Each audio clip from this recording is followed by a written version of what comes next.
getting married. Really? No, really. It's more of a situation where, okay, as you know, working in the program, We are live now. Okay. We'll talk about this later. All right. Hold on, because this is going to be a new one. Wait, is it still called live test? Oh no, it shouldn't be called live test. It should be a new. It should be a new one, just on the same page. All right, hold on 1 second. Let me find it. The fuck am I doing? I don't know anything. I like that picture of you. Right? I was just gonna say, So I didn't know you Photoshop. I didn't know you had Jennifer Love Hewitt on. That's what I thought. That's what I thought it was at first. Yeah, I think I can find it. Here we go. There you are. Oh, this is so exciting. Yes. Wait, where's the share button? It's a little arrow normally, or 3 little dots, Oh, why do I not see it? or you can just copy and paste the link. of the No, video this is itself. live dashboard. That's not gonna be right.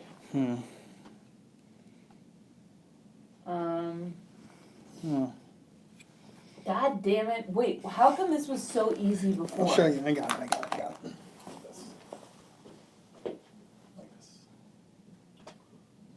Server. No, that's not it. That's not it. Where's the? It's like I remember last time it was like hard to find, and it's unlisted, right?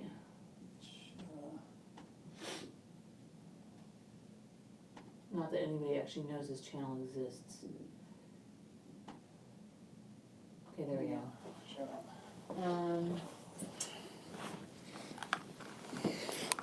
Is it unlisted? Do you know? It shouldn't be right now. Because you can choose like unlisted, or you can choose wait, scheduled for now. I want it to be now. Yeah, we're live. We're now. No, I know. I'm just this stupid fucking thing. This is all part of the charm. You trying to figure this shit out. Oh, publish now. Okay, there we go. Okay, this should be good. I think we will see. All right. Okay, you good? Do you need anything? I'm good. Are we happy? Some water. Do I have red Holly shit all Randall over my cups, are face? you I kidding know, me? right? This is so I'm professional. all about the marketing. I like that though. You should see. Wait till you see the intro because I'm gonna release these on my YouTube channel. Wait till you see the intro that I'm having animated for Animated? my. Yeah, dude, it's cost me a fortune. It looks so good. I'm having the guy that did like the Neil Horan music video for this town or whatever. He's the One Direction guy. Yeah, Okay. I don't know. Fuck, I don't know. He Is he? he was just on Jimmy Kimmel. I had no idea who he was. I didn't know he was either. Right. But he's got like he's got a couple big songs on Yeah. the radio, and one of them this guy animated. The girls like him. That Yeah, I know. he's got some good stuff. Mhm. Okay, are we good, right? Okay. I'm supposed to call you, I'm gonna call you KB because I'm so used to Call that. me anything you want. Okay. You can call me anything. Okay. All right, you ready? We're good. Welcome back, everybody, to Holly Randall Unfiltered. And today I have an old friend of mine who I actually haven't seen in quite a long time. So I am thrilled to have him here in the studio, Kevin Blatt. And when you say old, 48 is pretty old, right? No. I mean, I'm like, feeling old today. That's what I'm saying. believe me, I'm going to be 40 in less than a year. So, 40? Oh my God. I You're know. so much younger than I am. Am I? That's why you look better. That's what happens when you're a fetus. Well, I also have a great doctor, darling. Yes. Mhm. And you have a new boyfriend. I do. Well, I don't know how new is it? We've been dating for a year and about 5 months. Has it been that long already? Yeah, it has. And you like the guys with the beards now, I'm seeing. Right? This has become a thing with you. I know. Better than, he's not a writer, is he? No, Okay, well, so- actually, Oh, okay, no, he's not. Okay, good. He's not. He works in law, but he just told me yesterday, he's signed up for a UCLA extension class on script writing. Oh, great. And he's doing it just like for fun, because it's something that he wants to do. He's not like looking to Yeah. change his career or anything like that. Because there's not enough scriptwriters in this town. I know, right? I'm looking for one right now, by the way. You know that. I am And too, if actually. anybody's actually listening and wants to ghost write or script write with me, I've got a couple concepts that people like, and they're sellable. Where can people contact you? Well, I'm on Twitter at Kevin Blatt. I'm on Okay. Facebook at Kevin Blatt. I'm at kbizzle.com. K Bizzle and the Hizzle. That's my marketing and photo licensing and brokering business. These days, as I was just trying to tell you, I do a lot of story brokering for mainstream media. So, well, probably, I hate to toot my own horn here, but in the last 10 years when TMZ was basically in its infancy, I was selling them a lot of stories. Right. And it became the new porn. I mean, obviously, we share that as part of our history. You know, working in the adult business, I always thought it was going to be recession-proof. I always thought there was going to be money to be made for years and years and years. And then... Didn't we all? Look, you know, at the bottom kind of dropped out a little bit, and it forced a lot of people to reinvent themselves. And everybody wanted to blame the tube sites and blame all the, you know, the proliferation of free content. And yeah, there was all of that. But there was also a lot of criminals in the business that were still kind of thinking, well, this is going to last forever. With me, I kind of wanted to look for the next thing and kind of make my exit. Right. And I started seeing where celebrity gossip and news became the new porn. Everybody wanted to know what Lindsay Lohan was wearing or doing or what she was drinking or what she was snorting, and then it became what Paris Hilton was doing. And, you know, obviously my background kind of, you know, intersected with Paris's. Right. Having promoted and put out One Night in Paris, her sex tape. So Which, that kind of made of course, she had nothing to do with. Of course. Well, it's funny because people ask me this all the time, and I can say this on the record. Yeah. Because I won't get sued by her. Right. Look, at first she was an innocent, unwilling victim. You know, the person who initially came to us was Rick Solomon's roommate, Don Thrasher, who had stolen the tape from Rick. And some people speculated that he kind of had a thing for Rick. So I think he was kind of jerking it to his roommate. Oh, okay. I was gonna say like a thing, like he had it out for Vic, or he had like a thing for Vic. Oh, how weird. You know what I mean? Kind of like a bisexual kind of weird thing. Yeah. But anyway, he watched that tape more, I think, to see Rick naked than to see Paris naked. But he came to us, and we paid him $50,000 up front, and he said that he owned the rights to it, which kind of knew he didn't. Yeah. But it was a publicity stunt. Right. You know, very much like Pam and Tommy Lee. When Seth Warshawski from Club Love put that out, he intimated that he had a sex tape and he was going to put it out at such and such date and such time, fully thinking he was going to get a cease and desist from Pam and Tommy, which he never did, which kind of tipped his hat, and he said, you know what, I'm going to do it. Yeah. Which he did. He really never got sued. I mean, he got sued, but he never settled for millions and millions of dollars. They, to this day, have never made a dime on that sex tape, which most people don't know. In the case of Paris, of course, when we put it out, and again, I get credited with being a part of probably the world's first viral video, which was the clip of the Paris Hilton sex tape in the dark with the infrared, you know, green-tinged X-ray vision. And I sent that to two people. I sent that to my contact at E and my contact at Us Weekly. And from there, it became the video clip seen around the world because everybody wants to impress the boss. Right. Everybody wants to say, hey, check out what I have. Let me show you something, right? You have naked pictures of Aria Giovanni over here. Right? So, I hey, do. Let me show you a picture of Aria Giovanni naked on a couch. Everybody wants to be the first person to see them.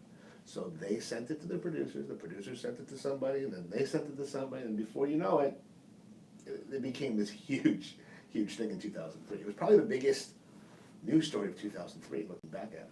Yeah, absolutely. And it got a lot of heat.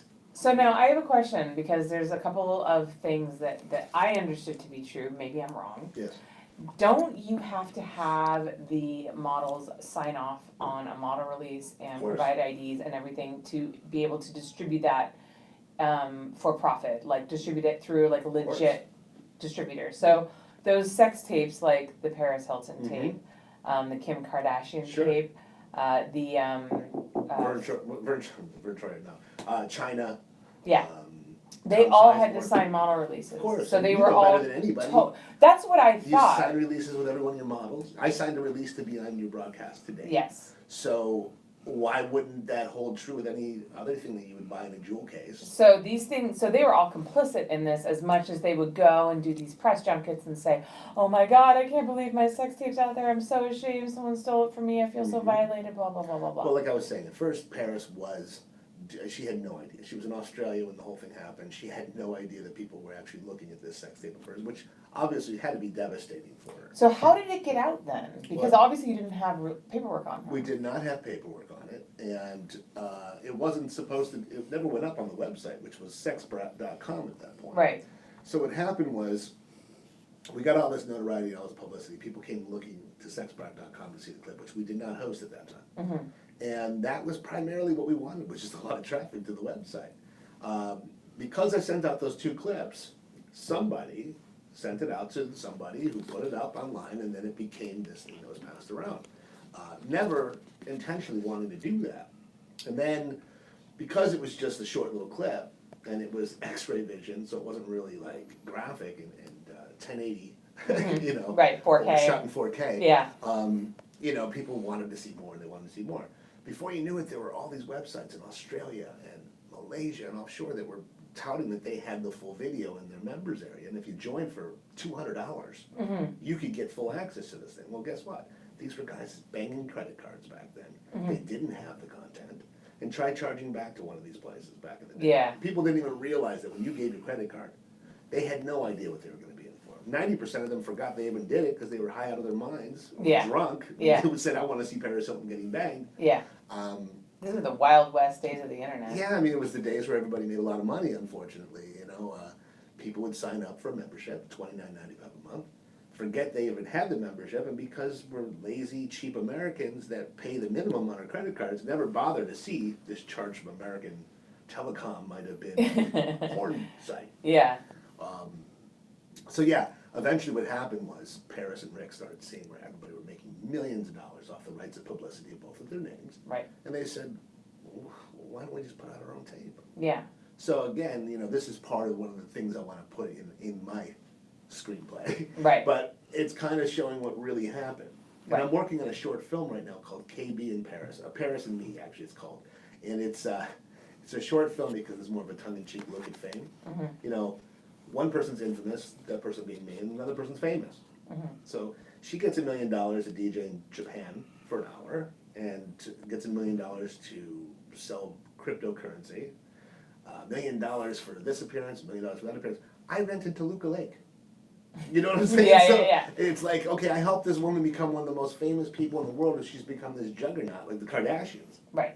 And yet, you know, here I am over here. I mean, I do okay. I'm not going to say it. Yeah. I don't.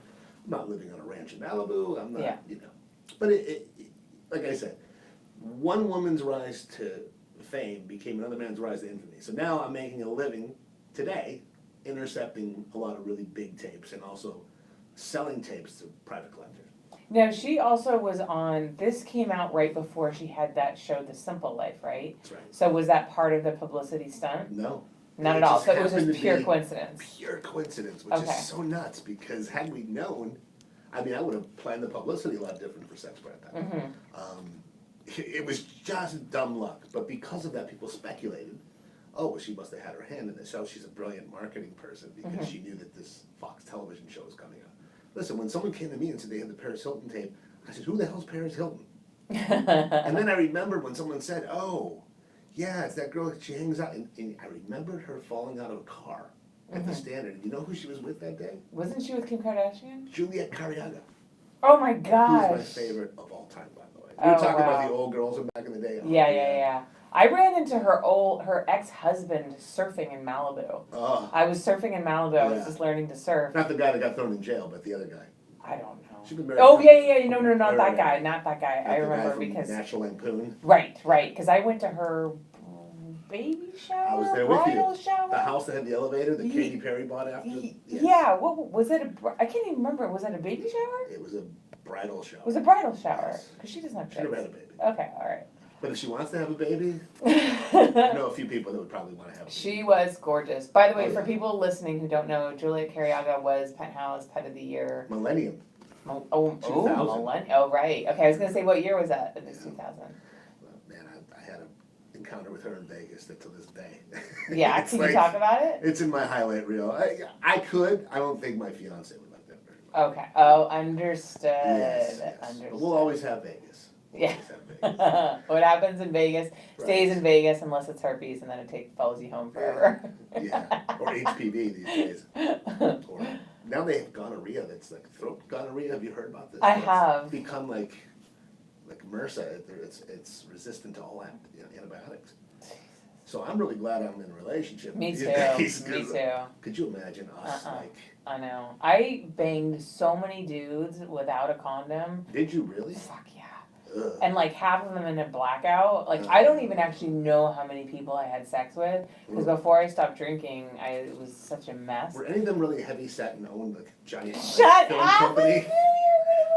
Wait. Are you? Oh, Harvey you're talking about Weinstein. yourself. Oh, Harvey Weinstein. I thought you were gonna bring up Luke Ford. Oh no, we forgot about him. That was a bad chapter of your life. It was Literally a bad chapter. It literally was. Ugh. You know, so actually, I saw him when I was at Versailles having Cuban food one night. I just happened to be minding my own business, eating that ropa vieja, and all of a sudden someone knocks on the window. Knocks on the window. Like it's dark outside. I look outside and it's Luke Ford with a long beard. yeah. And I'm going, first of all, wait, there's yeshiva bookers that like walk up, yeshiva booker being like Orthodox Jews, that Yeah. walk to temple on a Friday night, which is what he was doing. Right. I was like spooked. So for, again, a lot of listeners probably don't know this, so towards the end In her of- blackout phase, she Yeah. dated this guy. literally, he was my bottom. So at the end of my drinking career, right, because I quit drinking like 10 and a half years ago. Wow, has it been that long? Yeah, it's been that long. Isn't that nuts? Oof, good for you. Thank you. So he was my bottom, and Luke Ford was a blogger, and you should look him up because he was a very interesting character. He was the Matt Drudge of porn, is what they would call it. Exactly. So he was this strange guy who had this internal struggle between being kind of addicted to porn and loving porn, but also being attempting to be a Jew, but he was actually born a Christian, so A Lutheran. a His Lutheran. dad was Right. a minister. Right, in but he Australia. really wanted to be Jewish, so it was like his struggle to try to assimilate himself into the Jewish community, Yeah. but he had this obsession with porn, and so he had this blog Mhm. where he would go to porn events, interview porn stars. And I was his tipster back then, so that was kind of like foreshadowing to what I do now. Yeah. I would give him dirt on all these bad internet people that were stiffing people, and Yeah. he would write about it and it would drive these guys crazy. Yeah, and he had like the most widely read blog in the adult industry. Like he would and he wasn't afraid to talk about anybody. No, he'd go after Dish. people at Hustler, he'd go after Steven at Vivid, he went after everybody. Everybody. Yeah. He got his tires slashed a couple of times. He got dropped off in Boyle Heights too once. Did you ever hear that story? I'm not sure. The editor of Hustler said, "Hey, I want to take you to lunch." Oh, I think I do Mike remember Alba was this. his name, and he ended up taking him, and they were driving. They ended up in Boyle Heights, or Lincoln Heights. Yeah. And he said, "Hey, let's go. We're going to a restaurant." And they opened the door, and he got out on the street in the middle of East LA, and they hopped back in the car, and they literally just sped off and they left him in the middle of the hood. And this is before cell phones. Oh yeah. Yeah. Well, he didn't have a cell Or phone. he wouldn't, have a He cell drove phone a van anyway. for like 15 years. He That shit, did. like lasted a year. God, it's like a great van. It It was probably- so ghetto. He was the original bang bus, the Orthodox bang bus. Yeah, he was a nut. We don't need to talk about him. That was a bad chapter of your life. This is why you got sober, and this is why you became. I know. Who you are today. Well, you know what's funny? Actually, honestly, I really don't hold any kind of grudge against him, and I'm still kind of fond of him in a strange way because he. And people would say to me, like, how can you, because he used to write about me obsessively on his blog, and Yes. people would say, like, how can you allow him to say these things, and how can you not hate him for things, because he wasn't always positive towards me. He No. had, like, a weird, like, love-hate thing with me. And he had a love-hate thing with the adult industry too. Yes, yeah, So and, you kind of, you were that dichotomy that he needed, yeah, because he was like, I like her, but on the other hand, she has this thing. yeah. You know, She's she like likes to evil. drink, and Yeah. she has this evil side. Yeah, he wanted me to convert to Judaism for him and like leave the business. And I Wouldn't was have like, been so bad. are you crazy? Well, the guilt part of the Judaism you could handle. I think you can handle guilting people all day long. Yeah, right. Trev, you didn't garbage out like you said you were going to. I know, right? So, But I was in this stage in my life, and what I think, because people ask me, why were you attracted to him? Because he just didn't seem like somebody that I would be into. But I he think had this mystical writer thing that I know there was you that, yeah, because my Mhm. father's a writer, and Mhm. I'm really into writers. I have a Right. thing for them. Mhm. And also too, I think I was in this place in my life where I really felt so lost. like. Mm-hmm. And I didn't know what I was doing. I didn't know what my path was. I was so, like, I was in such a dark place. Right. And he was kind of in that same place as well. He was also really lost, and he was also in this dark place. And so that kind of bonded us together in a strange way. And there was this, he was a very intelligent guy, and I was very attracted to the intellectual side of him. But I feel like we were kind of both these lost souls floating around in this dark universe or something like that. And I think that's kind of why we had like some camaraderie around that. It's okay, you know what, I was going through that same dark period of my life, and the funny part is we were in it at the same time. Yeah. Because I remember hearing your name from Aria and from Amy Sweet, Yeah. all these girls that were your really good friends, Yes. all the models And that still I hang are. out with. And still are, yeah. And they would all say, I should introduce you to this girl, our friend Holly. Yeah. You guys would get along great. And Yeah. I'm like, who? And they're like, Holly Randall. I'm like, I keep hearing her name, but I don't know. And then, for whatever reason, we never met each other. We never crossed paths. Yeah. And then I met her. I was like, wow, this Holly Randall is really cool. I like her. She's a cool chick. But it's a good thing we never hooked up. I can tell you that much. Yeah.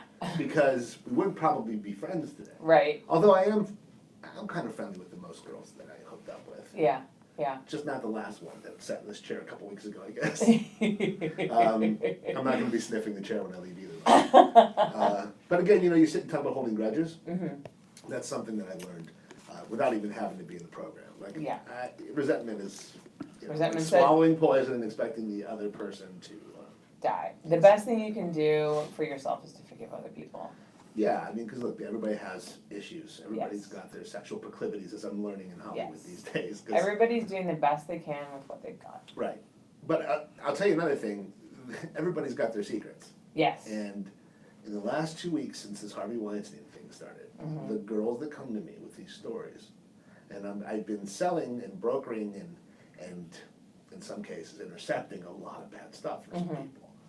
It's now become like every actress that read for a role and got hit on is now claiming that they were assaulted or this guy was a scumbag. And I'm not saying that this doesn't happen every single day. Yeah. This town was founded on it. Yeah. Libby B. Mayer started this shit way before Harvey Weinstein. Mhm.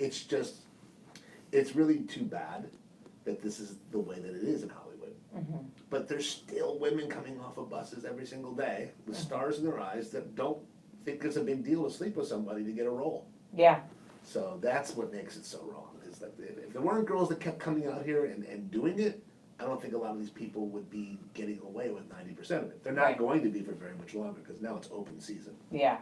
so. It's kind of interesting. My boyfriend actually brought up the fact that, he was wondering what this is going to do in like an HR perspective Oh, yeah. to companies, because I guess now, because of, previous like child abuse allegations, Mhm. generally in schools, in a locker room, if there's like a kid in a locker room, Mhm. there can't be only one adult, there has to be two adults. That's weird. Yeah, so just in case, We like, live in the a one, weird- it's very weird, right? It's a And it's weird super day and age. creepy, but like, that's kind of the law now, Yeah.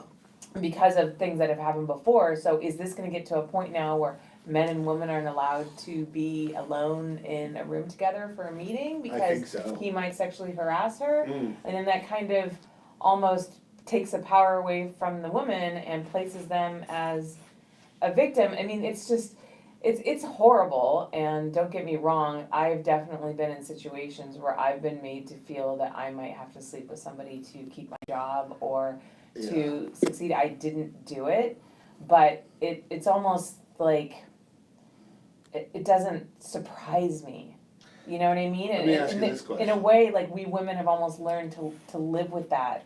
How many guys, and guys obviously listening also, how many guys have you ever come across, and no pun intended, that literally masturbate in front of you? Like these people, like this guy Toback, and now they're saying, Well, Weinstein was dropping his pants in the middle of Cipriani and jerking off into a plant. I'm going, I who don't- does this? Like, Yeah. I've never I mean, just said, except hey, for on set when the guy's trying to get hard to bang a girl, have you which ever is seen a obviously guy on normal. a date just whip his cock out? No, You're like, never. hey, I'm gonna jerk off because you're not gonna give me a kiss goodnight?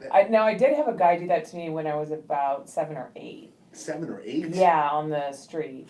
What? Yeah. Oh my god. Yeah, he pulled up in, actually this is kind of like a funny story now looking back because of my reaction. But so I was on my little pink Barbie bike, and I was biking back from school, and this was literally across the street from my house. Yeah. And this guy pulls up, I remember he was driving a blue Cadillac, and it was a convertible, and he had a white flat top. And he pulled up and he asked me where Sepulveda was, and Sepulveda was literally a block, like right there. He's like, hey, where's Sepulveda? And I just looked at him kind of strangely, because I was like, duh, Sepulveda's right there. And then I said, Sepulveda's over there. And he just whips his dick out and he goes, do you want to suck it, little girl? And you know what I said to him? I just looked at him and went, psh, yeah, right. And I just rode away on my bike. Like, I don't get that. Now, there was some kind of gratification that he gets. I guess. I mean, I Exposing can't imagine that he would have expected that I would have said yes, but I mean, I don't know what he wanted. Maybe he wanted me to cry or something like that. But I feel like I dissed him. I was like, I feel like he probably should have said, like, will you buy me a camera? I know, right? I mean, look, we all have our breaking point, I guess. Yeah, At yeah. 7 years old, you didn't know you wanted to be a photographer. No, I didn't know I would be photographing that one day. I just remember thinking to myself, like, that was the biggest thing I'd ever seen, because I'd never really seen, like, a live penis before, I don't think. I saw my dad's when I was a kid, and I was horrified. Yeah, I was I've like, Dad, seen my... you breathe through that thing? Or? Dude, I've seen my parents... I've seen my dad's dick so many times. Oh my just God. because he walks around naked, it's his thing. And he has, like, so many of my friends have seen him naked. But your parents are like old hippies. Yeah, no, totally. He just likes to go skinny dipping. Like, Wow. he doesn't like to wear clothes. And he's been totally naked in front of my boyfriend a couple of times, which was hilarious to watch his reaction. But it's just like, I mean, he doesn't do it, like, for sexual reasons. It's just how he is. Oh, I get It's it. just, they're both so, like... Well, that's why you became so cool, because you're open-minded, and you've Yeah. seen a lot of things, and Yeah. you've grown up around nudity. So Yeah, but I will have to, like, tell him, like, Dad, my friend's coming over. Can you please wear clothes in the pool? I think Like, it's cool. and I remember when we bought him his first, like, swim trunks, and how, like, uncomfortable he was with them, and how he was just, like, so unhappy, and he was, like, adjusting them all the time. Because before that... Before that, the balls just flowed free. Well, okay, so he went from, so when we convinced him to put some clothes on, he was wearing Speedos, which was still not good enough. Oy vey. You know, and so we talked him into shorts, and he was just really, really unhappy about it. No guy's ever looked good in a Speedo. I don't care if you're Xander Corbett, you're still going to look like No, a it looks right? ridiculous. And I remember once I had friends, this is a terrible story. I had friends coming over, and, you know, I was like, Dad, I have friends coming over. Can you please, like, go make sure, like, when we sit by the pool today, that you're not naked, that you put something on? And he's like, okay, sure. And he's like, I'll find something. He goes upstairs. And he came down in my bikini bottoms. Oy vey. I guess it was like all he could find, and I don't know, he thought it was like... That's brutal. And it was like the ones with the tie sides, so I guess But he he was doing it adjusted for to make comic it... relief I don't stuff. think so. I think like he literally thought like these will work. It's like, oh my Wow. God, I almost died. I can't even imagine how horrifying that It was been. pretty horrifying. I never wore them again, needless to say. That's funny. I don't know how we got off on this tangent. It's so random. I know, we went from sex tapes to Humphrey's dick. To my dad. Which is funny. Yeah, to my dad and my I've my never seen bikini Humphrey's bottoms. dick, so. Believe me, if you hung around my house long enough, you would definitely I've only met see your it. dad once, though. Yeah. And I think I met your mom maybe twice. Oh, I really? mean, she's a legend. Yeah. Everybody knows who your mom is, but I Yeah. think I only met her in person twice. Yeah. So. She's different. It's a colorful family. I like your family. I think Thank you. It's incredibly honest Yeah. and talented. Thank Very you. talented family you come from. Thank you. Yeah, no, I'm really lucky. We're all incredibly close. You know, my brother is a lawyer, my sister's a nurse. So, you know, they have very normal jobs. Yeah. And, you know, we all live in LA and we see each other, you know, once a week. My brother actually lives in the guest house behind me, so I see him all the time. You're still in Mar Vista over there? I like that little area. I still almost live in the moved house there. I grew up in. I almost moved there. It's Remember a Sarah and I great lived over there. area. It is, you know, I just know that if I moved there, nobody would ever come visit us. Yeah. Because everybody we know lives in Hollywood, and they don't go, they literally don't go west of La Cienega. It's so bad. It's when you live in your little sector of LA, for Mhm. people listening that don't live here, people don't understand how bad the traffic is, first of all. Yeah. And it's become a situation for me where I don't really have to leave my house. I work out of my house. Mhm. So, you know, some clandestine meetings I have at Green Blatts or Cantor's where I just came from. Mhm. That's about the extent of my driving. Yeah. You know, maybe Century City to meet with lawyers. Mhm. But if I don't have to be out in traffic, I don't go. Oh, it's the same. My What- doctor in Beverly Hills decides that I have to be there at 8:30 in the morning though for an appointment, and I drive from Toluca Lake, which is by Universal. Right. To go 5.9 miles could take you an hour and 40 minutes, Yeah. depending on what time of the day you're going. It's insane. I mean, to spend 3 hours out of your day in traffic to go 5 miles? It's so infuriating. Sometimes I feel like if I didn't live in LA, I would get so much more done. Well, Because it can take you all day to run one fucking errand. I just was home in Cleveland, where I grew up, about a month and a half ago. I was there for my 30th high school reunion. Oh, and I God. brought peaches. I missed both of my high school reunions. Well, I was too drunk for the first yeah. one, and I was too grumpy for the second one. You should go to the 30th. That's going to be the one where you're going to go, okay. Because the 10th, you're not really established. You're still kind of the same person you were in high school, maybe a little more serious. The 20th, people are in their jobs, they have kids, they have families, except for you and I. Yeah. But the 30th is the people I was with, some of them were grandparents, okay? And now I wake up and I've got aches and pains and bad back and a bad hip and I've got this and that, but I don't have a grandkid. Yeah. That to me is just the most horrifying thing ever. Yeah. I've never had a kid. I mean, I have a pug, Yeah. and that's about as close to a kid as I have. Yeah. And that's Sarah's pug that's become our pug. So we're together almost 7 years now. Wow. Can you believe that? That's crazy. I know. So, for those of you who don't know, Kevin is engaged to Sarah Peaches, who is a nude model and is just an incredibly wonderful, lovely girl. She is. I adore her. She's the best butt out there. So, you I guys love should her, definitely go check her out. I'm an and- ass guy, so Yeah. do the math. Yeah. If somebody would have said that we were going to be together this long, I would never have believed it. Yeah. You know how I met her? Not sure. It's a good story. Okay. So she was always around the industry. I used to see ads in AVN magazine of her and stuff, and I'd go, oh, wow, this blonde's high. I always loved the blondes. Blondes. We are with the best. Blue eyes. They're always the most fun. We're the best. But a blonde with a great ass has always been my thing. So Yeah. my brother's doing his first affiliate ball. You know, we used to throw the players' ball. Yes, the Players Ball. That was a big thing back That in was the a huge day. thing, the And Pimp and Hoe parties. the Pimp and Hoe parties, and those were like, and Snoop Dogg used to come. Yeah, Snoop and Too Short, Digital Underground would be our ceremonial opening act. Ron Jeremy Yeah. would come out and introduce everybody. It was Yeah. the porn business meets hip hop. Yeah. And for one night out of the year, hip hop stars and guys I grew up listening to and idolizing wanted to be us. I remember when Too Short walked in New Orleans in 1999. He walks into the venue and he sees Ari and Amy and everybody. Everybody's dancing, and then he goes, yo, man. He goes, who are you guys? And I said, I'm Kate Bizzle. This is my brother D Money, and we're the Blatt brothers. He goes, what? And we're dressed in pimp suits, head to toe, like, not even like costume pimp, like serious pimp clothes. And he goes, I just saw people getting blown in the front row, and people are fucking in the VIP area. How can I be down with you guys? I'm like, well, we're the promoters of the party. He goes, what?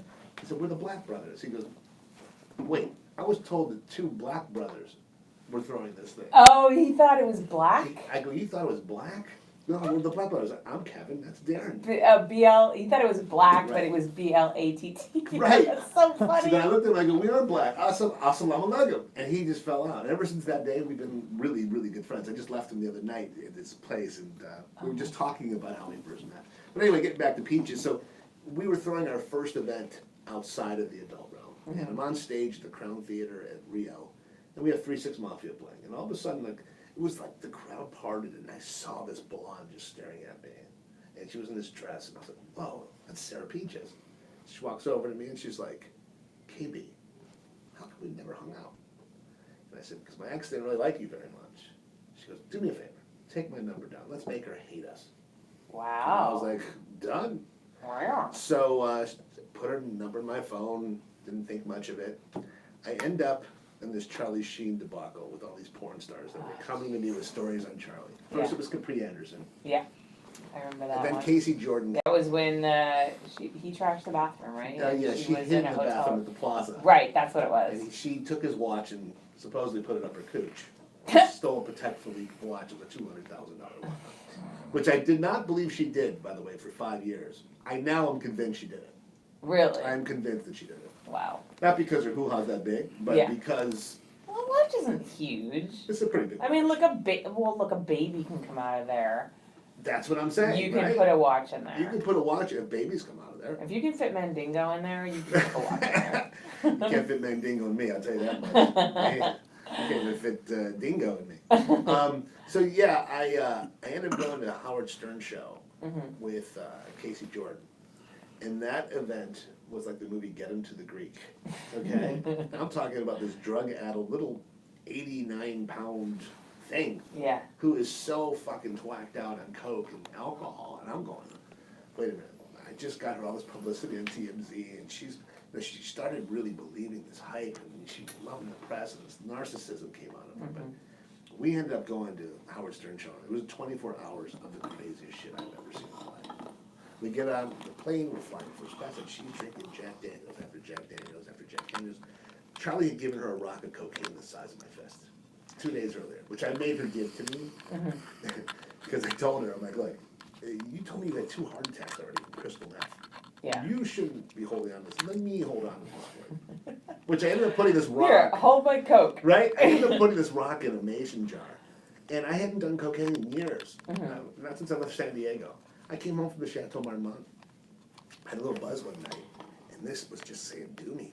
Do me. And I took this rock out and I went like this. And it was like talcum powder that was glistening. And I'm like, what is this? So I rubbed some on my gums. The next thing I know, my whole face is numb. I'm like, this is unreal. This has got to be the best Coke I've ever put. So I do a little bump, and the next thing you know, I'm up going, whoa, I'm actually hungry. Like, I've never been hungry on Coke before. Yeah. I'm actually horny on Coke. I'm Yeah. jerking off. I'm going, what is going on here? 2 days later, I'm up for 2 days, and my lawyer comes over, and he sees me sitting there rubbing, I'm literally jerking out of my mind, and he's like, what are you doing? I'm like, Keith, I know you don't do Coke, but if you're gonna do Coke, this is the best Coke you can ever do. You gotta try this Coke. And he's like, bro, the only thing you should do is quit doing that Coke. Yeah. Give it to me, because this shit's gonna kill you. I said, Keith, I don't know what this shit is, because listen, give me a little bit of it. I used to represent Richard Pryor's old Coke dealer. He could test it and tell you what's in it. I'm like, done. I gave him a gram of it. 2 days later, I'm sitting in my house. I get this number from an 818 Valley number. Answer, Kevin, this is Rich. I'm like, oh, Rich who? I'm Keith's friend. I'm like, oh, you're the dude.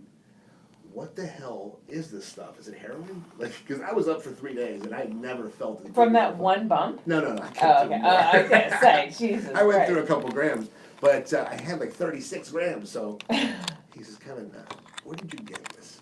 I said, well, by proxy, Charlie Sheen. Yeah. And he says, well, that makes a lot of sense. He goes, this stuff's been cooked down to the purest form. This is like 100% pure cocaine. Wow. And I'm like, you know, this guy smokes this out of a bong. Like, if you read any of the news back then, Yeah. Charlie had this little green monster that he would hit cocaine out of. Yeah.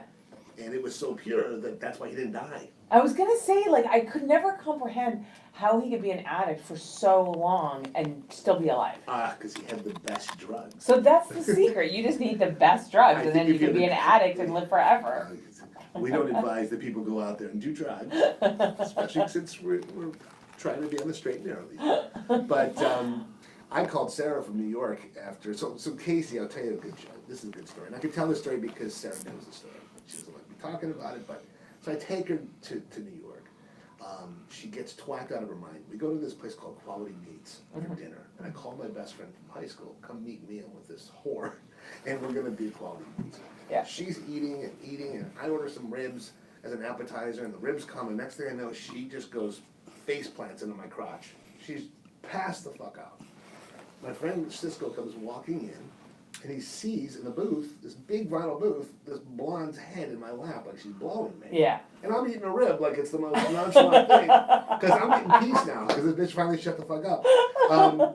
I dropped the rib by accident in her hair, and I just picked it up and put it on the table nonchalantly, and he goes, did you just drop a rib into that girl's hair? And I go, Cisco, she's had way worse in her hair, trust me. And he's like, well, so then at the end, she's unconscious, and I have to carry her fireman's towel out of the restaurant. It's 30 degrees outside, she's wearing no panties. And you know she's got that thing. What? Vagina? It's got its own Twitter. You know, it's a puffy pussy. I forget what it's called, but she's got a name to it. It's got its own Twitter feed. I've never shot her. I only know her from the stories like this. This is a big horrifying pussy, by the way. I mean, if we're gonna talk pussy, this is a whole.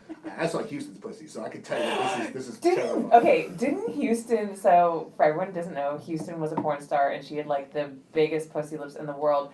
Shouldn't she have promoted the labiaplasty. Yes. She got those lips removed, and then didn't she encase them in a paperweight, and some guy in Mexico bought them? No, Dennis Hoff from the Bunny Ranch bought them. We Oh, went on Howard Stern again with 2 big black security guards, and we had handcuffed the briefcase to their wrists, and we did a whole presentation. Stern almost threw up. With the pussy lips. He was so horrified. They're floating like in lucite. Oh God! Like 2 bacon strips. So, anyway, so when it comes to nasty pussies, I can tell you unequivocally, I've seen it all. Okay, labiaplasty. I put Houston's pussy on the tip of everybody's tongue for like a week. Yeah. So I carry her fireman style out of this restaurant. Back to Casey. Yeah, and the pussy's flapping like in the wind. We get back to our little hotel. I say goodbye to my friend Cisco. He goes his way. I look at my watch. It's 10:30. We have to be at the Stern Show at 6. Mm-hmm. She is so fucked up. I'm like, no, listen, girl. You gotta go to your room. You gotta go to bed. And I'm gonna get you at 5 o'clock. And we're gonna go to the Stern Show. You understand? And she's like, yeah, Katie, don't you fucking worry about me, you fucker. I'm like, okay, listen. I'll see you later. I hit the 11th floor for her. I hit my 7th floor. I go to bed. 10 minutes goes by. Security's calling from the front desk. Mr. Blatt, are you with Courtney Broscott? That's her real name. Uh-huh. Yeah, well, I'm not with her, but that's my client. Why? Well, it seems we have a little issue on the 11th floor. Can you come up and meet our security there? I'm like, what could have fucking happened in 10 minutes that I shot this girl up? I come up, and I can do the whole forensics for you right now, what happened. She goes into her purse looking for a key, doesn't find the key, so she just throws the purse up in the air. The contents are strewn about in the hallway everywhere. There's lipstick, there's condoms, there's lube, there's dildos, there's everything you can imagine, right? And she's lying, legs spread wide open in this miniskirt with the big puffy pussy flapping in the wind. And there's a security guard next to it trying to have a serious face. Listen, Mr. Blatt, I can't let her in the room unless you show some ID. I go, well, go through her shit. It's got to be there somewhere. Listen, Mr. Blatt, I can't touch it. You don't have to touch it. I'm like, okay, I'm going to touch it. So I go and I find the ID. I go, look, it's Casey Jordan. We're going to be on the Howard Stern show. Bada bing, bada bang. She wakes up. I get her in her room. I tuck her in. Okay? I'm like... That was your mistake. You I'm didn't like walk Jonah her Hill. into her room. I walk her in. Well, you're right. This is where things got really bad. Oh, no. So I go tuck her in. I go, you okay? I'm okay. I'm like, okay. I gotta go now. She goes, KB, come in. And she grabs me by my shirt. She goes, you need to fuck me. Oh, God. And I go, what? She goes, if I don't have an orgasm before I go to sleep, I'm not gonna be able to go to sleep. I'm like, didn't you just have an abortion? Because she was talking about how she had 8 abortions. She would go to Portland, where she was from, and have an abortion, knock her out, wake up like it never even happened. This is how she's telling me the story. I'm going, listen, save this shit for Howard Stern. Yeah. He needs to hear this, not me. Yeah. So she goes, I need to come, otherwise I'm not gonna listen. So I'm like, not gonna do it. I don't shit where I eat. You're not my time. I'm gonna leave. She goes, Oh, really? She So goes- you weren't attracted to her at this point? She goes, I knew you were a pussy. And I go, pussy, huh? Okay. So I go and I find one of her condoms. I fucking put that thing on. I turn her over. And she goes, come on, Katie. And I'm like, all right. So I go and I stick it in. How did you even get hard? I'm a guy. Okay. Okay. So I'm like, okay, I'll do what I have to do. So I get hard. I stick I it in. love your just like your follow through and your determination Well, to take care of your clients. yeah. I mean, your dedication It's is. $10,000 if she wins. I get 10%. So I'm a whore also. I'm gonna win $1,000 in the morning. So I stick it in her. I start banging. I'm like on my 3rd thrust, and I hear, and I'm like, this bitch is sleeping. I literally just put the bitch to sleep with 2 pumps. So now I'm like, okay, what do I do now? So I take it out. I take off a condom and I just jerk off on her and I leave. And I know guys listening are going, yeah, I would have done the same thing. Oh my God. And so maybe this is the only time I ever masturbated on somebody. So maybe I'm not too unlike Harvey Weinstein. Wow. But I jerk off on her and I put the sheet over her and I go back to my room. 5 o'clock rolls around, my phone starts ringing. It's her. She's bright-eyed and bushy-tailed.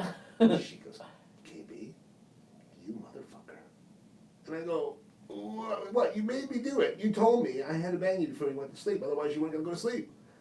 She says, no, you Superman me. I go, excuse me? She goes, you fucking Superman me. I go, I don't know what that means. Well, what is Superman me? She goes, you jerked off on my back, and then you stuck the sheet in me like a cape. And I woke up with this cape on me. I'm like, Superman me. Okay, I see the visual now. God. So again, I tell her, This you is know before what? the song came out, so Right. nobody knew what that was. Superman, hello! Yeah. So we go to Stern. I go, listen, you got to tell Stern that. Because that's the funniest thing I've ever heard in my life. But you cannot tell Stern that it was for me. Yeah. Because I'm thinking, I'm never going to get laid again. Yeah. If someone knows I was banging what Charlie was banging. Yeah. Because I really didn't bang her. It was Yeah. just, put it in for a second. That doesn't count. She tells, Just a tip. she tells the stories about, she tells the story about Charlie, Mm-hmm. about the rock of cocaine. She talks about the 8 abortions she gets in Portland. Mm-hmm. And then she tells the story how she picked up a guy who Supermaned her last night. And then Stern's like, is that the guy that's out in the green room that's with you? It's like, no, that's KB. He's my publicist. They call him the Whore Whisperer. Which was probably the most genius thing that came out of her mouth that day, because now I'm known as the Whore Whisperer. And now I take that with me in all my travels. When these girls come to me and they want to sell out people, I have to Whore Whisper. I have to get their confidence. I'm kind of like you. I'm not too much different than you. You have to make these girls feel comfortable. Yes. Make them feel pretty, right? Right. Non-threatening. Right. And that's what I do. I'm just like you without the camera. Wow. Yeah, wow is right. So that's when I elected to call Sarah up and I said, listen, I don't care where you meet me. I know you live in Las Vegas, but just meet me anywhere. When I get home, I gotta get away from these crazy bitches, and I gotta do the real woman. Yeah. And she was like, meet me at my favorite winery in Temecula. And I had no idea where Temecula even was, but the next day we met up for a date in Temecula. We've been together ever since. Aww. Is that crazy? We had a romantic, great date. Casey Jordan scared you into a committed relationship. She not only scared me, I literally was scared straight, like to the point where I was like, I can't be around porn stars. Of course, I still am with a nude model. Right. But of course, she's pretty normal though. she's very normal, and I know that there's a lot of listeners that are your friends, and both of our friends and people in the industry, they're going to take offense to what I'm about to say. There is something different when you date a girl that doesn't show up to strange sets and doesn't know who she's going to fuck that day. Right. Once you go that route, there's something I think that's a little bit different about these girls. You know what I'm saying? Yeah. And I'm not judging. I'm just saying for me, after dating both, Yeah. I prefer to be with a girl who, she doesn't even like girls. I mean, she does do scenes with girls, very infrequently. I was like, when? Because I Not feel really like like I've a never. scene, like, like faux stuff. Yeah, 'cause setup she stuff. never did like full on girl. I didn't think. No, just pictures, like Yeah, well that doesn't count. you stick your tongue next to a box, and exactly. That like the big space that girls do. But I do think she's a lesbian. Like all you girls deep down inside, I have a little lesbian in you. There's no doubt about it. Because look, guys, you know this, right? So guys just don't hang out naked with each other. They don't go to the bathroom with each other. They don't hold each other's Wait a minute, penises. you They guys go, piss next to each other in the yeah, bathroom. but we're not looking down at their schlong. You totally are. If we're like in a stadium, a Cleveland Stadium circa 1977, where there's like a trough, Yeah. like, and I had to stand next to my dad, that's when I would see my dad's penis and see other penises and go, holy shit. Yeah. But yeah, these days it's not really like that. If you find a guy looking at your shit in the bathroom, you better believe that you know what's going on. Okay, so like, do you guys really just put these blinkers on? You're like, I shall not look at another penis. Oh, like, yeah. You don't want to look to even just like. We will stare straight at the brick in front of us without, I mean, I like bathrooms where they put the newspaper up over the urinal so you can actually read what's going on in the world as you're doing your thing. But even if there isn't something there, you are standing straight and looking at that spot as if there were. Otherwise, you are the creepy guy in the bathroom. Well, what about guys that like sit with each other naked in the steam room? That's kind of different. But Why? again, I could see the logic behind asking a question like that. I, for one, don't like to sit there with everything hanging out. I put a towel around me. That's just hygienically for me, because I'm a neurotic Jew. I don't like to be around too many germs, right? Right. And seeing a sweaty penis next to me doesn't usually bother me, but it's so dark with the steam and stuff, Yeah. it doesn't really bother me. Yeah. But again, girls can admire another girl. What's the first thing you do when you meet another girl? Oh, I love the shoes you're wearing. I love that dress. It's always a flattering thing to make the girl feel like, oh, you're so pretty. Right. Or you'll say, oh, you guys, you're so pretty. Yeah. Guys don't go, dude, you know what? You're kind of hot. For a guy, like, I'd fuck you. They don't do that. Not the guys I hang out with. I don't think men need that kind of validation in the way that women do, because there's so much emphasis placed on the way that we look Yeah. and our appearances. That's like the automatic go-to is to Yes. compliment someone on the way they look. But with Fragile men, birds. yeah, well, with men, your more emphasis is placed on your job, how Yes. much money you make, the car you drive, like that kind of thing. There's different, like, Well- what society perceives to be important, either sex is different. Which is why I'm also with Sarah. She doesn't care about any of those things. Yeah. I mean, she would like me to get another car. Since my lease was up like 8 months ago, I turned in my car. I still have a 2005 Infiniti. It's been paid off for like 12 years. Yeah. I've been driving this thing around and taking Ubers. Like, who needs... Do you know last month in Uber, again, this is a testimonial, I spent like maybe $100 last month getting around an Uber versus a $500 a month car payment plus the insurance plus the gas Plus the parking. plus the parking. Parking is insane. Exactly. So it's like, you know what? I don't feel like it's that important to get another car right now. And Yeah. maybe that's the cheap Jew side of me. No, But, I hear you. you know, I drove my Volvo, which was paid off for 12 years before I got a new. I just got a new car like last year, I mean, it gets and old. I got a Jeep Grand Cherokee. You know what I mean? I didn't go out and like get a fucking BMW or You're the something crazy millionaire like that. next door. That's what the millionaire next door drives, the Jeep Cherokee. Did you know that? No. If you read the book, Millionaire Next Door, Oh, okay. by Robert Greene, it'll tell you all the habits of people that are secretly like very wealthy guys. I'm not secretly wealthy. I Well, promise you that. They don't usually use their credit cards. They don't have to pay interest on anything. They pay cash for their cars. They drive Jeep Cherokees. I don't actually. No, I have personal. I don't actually have any business debt at all. I have Good. zero. I've never had any, Mhm. which is shocking to me. And I've actually been thinking about getting some The funny because thing there's is, some new projects that I want to do that I think I need to fund, well, and I'm not sure that Patreon's gonna fucking No. fund it for me. the podcast, you don't know. This could be your juggernaut here. Well, I'm hoping so. Yes. I mean, I've only been up for like 3.5 months, if even that, maybe 3 months, and it's doing really well, but it's certainly not making any money yet. It's but a tough way to still go. early. We did it, the best co-host I had was Sarah when we would do our shows, and Mm-hmm. we were doing it from this place called the Joint Studios. There were a bunch of comics and pseudo-celebrities that had shows over there. Michael Mm-hmm. DeBar had a show there, and Ricky Rackman had a show there. It was, like I said, Oh man, I haven't heard that name in a long time. Z-lebrities, Yeah. as I call them. But, we like to hear ourselves talk. Yeah. So that was good. The hardest part is getting guests consistently, because Mm-hmm. they always flake on you.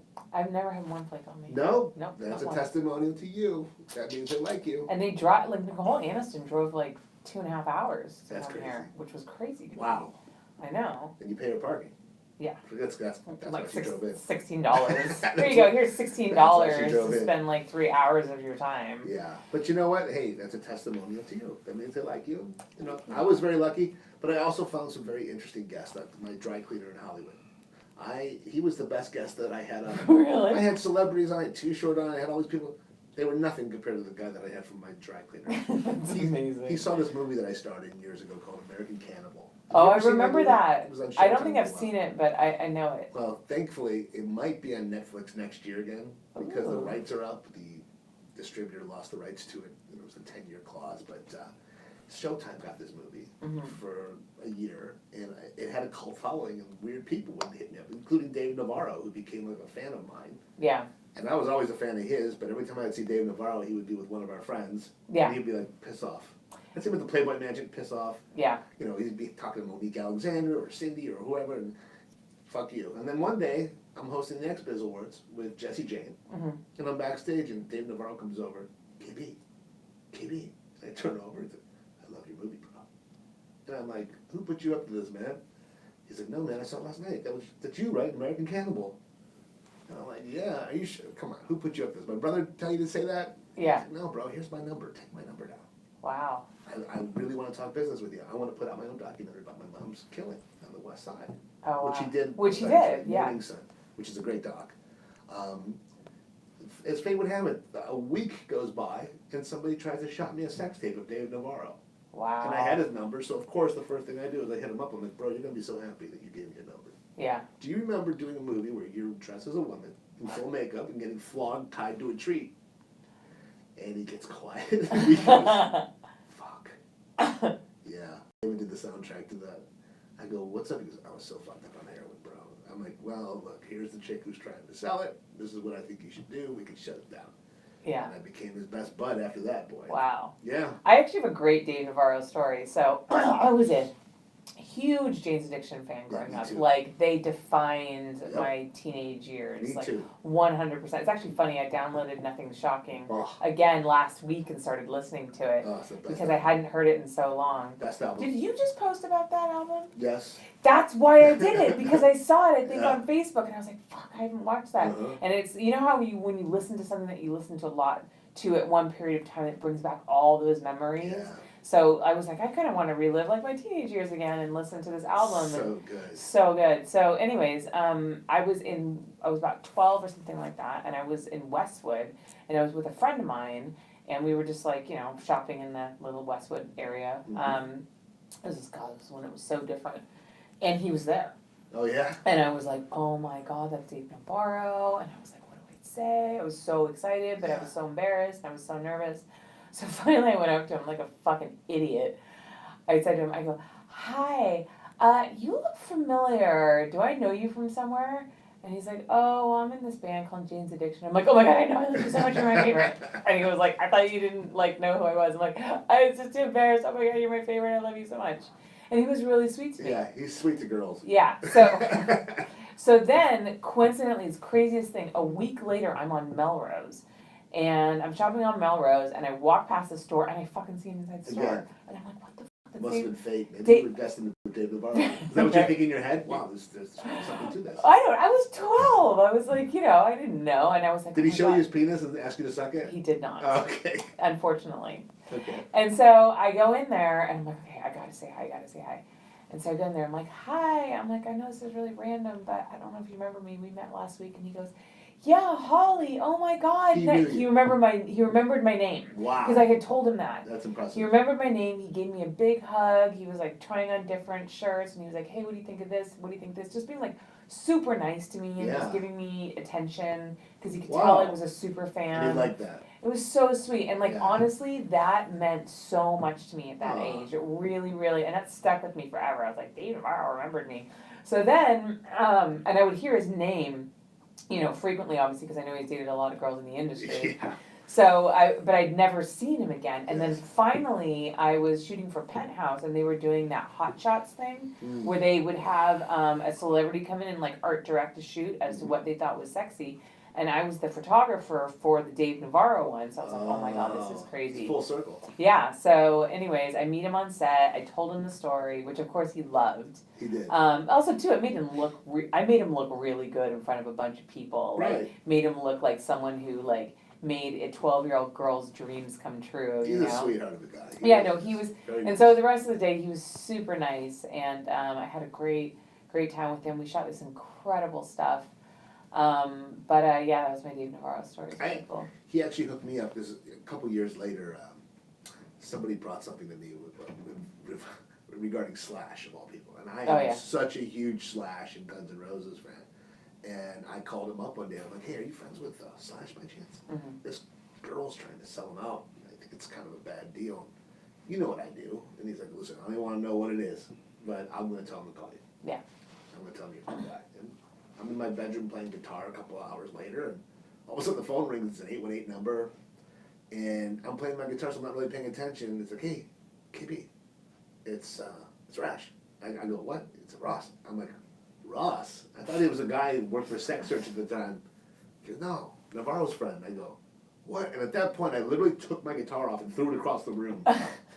He's like, "Bro, you playing guitar?" I'm like, "Listen, what I'm doing can't even be called playing guitar next to what you do. Okay? You play guitar, I just sit here and look good with it." Yeah. So he starts asking me questions, like, "So what's going on?" And I tell him this whole story, and he's like, "Oh, yeah, this girl's just stalking me, and she's a bad person, and this and that." Anyway, we became friends because of this thing. And again, if it wasn't for Navarro probably going, "Hey, KB's cool," Yeah. he probably never would have called me. But we Yeah. literally became friends, and to this day, I'll tweet with him, and we'll DM each other, and it's all jokes, and it's not fan groupie love. It's more like, "Hey, man, he's just a cool guy." Yeah. So like through what I do for a living, I have met some sweethearts, and I've met some really bad people too. Yeah. But the thing is, if you just treat people the way that you want to be treated, and you don't act like they're anything big, like celebs are ubiquitous out here. You and I meet them or see them every day. Right. There's not a day that goes by that I don't see somebody who, especially where I live. Mm-hmm. In Hollywood, I would see, maybe Steven Tyler. I would have these people you'd see all the time, like Jane Lynch. Everywhere I went, there was Jane Lynch because she lived up the street from me. Right. The other one was what's his name, Richard Lewis. I see Richard Lewis all the time, and I'm such a Curb Your Enthusiasm fan. Right. And he cracks me up, so we became friendly. Steve Carell now lives in my neighborhood. Mm-hmm. I see him every day, so it's not a big deal. You Yeah. know, when you first move here, it's probably the coolest thing. And you grew up here too, so you're Yeah. you know, you went to school with probably I went Tom to Petty's kid, right? I did, saw yeah. You posted about Yeah, I Tom went to Petty. school with Adrian Petty. He used to, and we took drama together, so he used to come to all of our plays. And you went to school with the kid from Incubus, or all of Incubus. I went to, yeah, Incubus went to Calabasas High. We saw Brandon Boyd at Hollywood Bowl. Mhm. Sarah's favorite, by the way, is Oh, really? Incubus. And man, I'll tell you, the minute he starts singing, you have to put up yellow cones everywhere because it's become so slippery with the girls that they all become wet as fuck. Honestly, I've never seen anything like it in my high life. school, he was fucking gorgeous. He was. Oh my god! I mean, he was a god in high school. Well, what is he now? Like he still is. He's still pretty I good mean, but looking dude. he had long blonde hair, and I just remember like every girl was just like so into him. He was just like untouchable, even in high school. Oh, And I was really good friends with his brother Jason. wow. My life would be so much different if I looked like Brandon Boyd. Right? You know that? Yeah, I mean he was, God. but he was also always really really nice. But it was funny, the guy that I had a crush on ever since like my freshman year was not Brandon, was Jose, the drummer. Oh, Jose really? Yeah, because I love Latin. Wow. I'm Linda Latin Men, and That's new to me. yeah.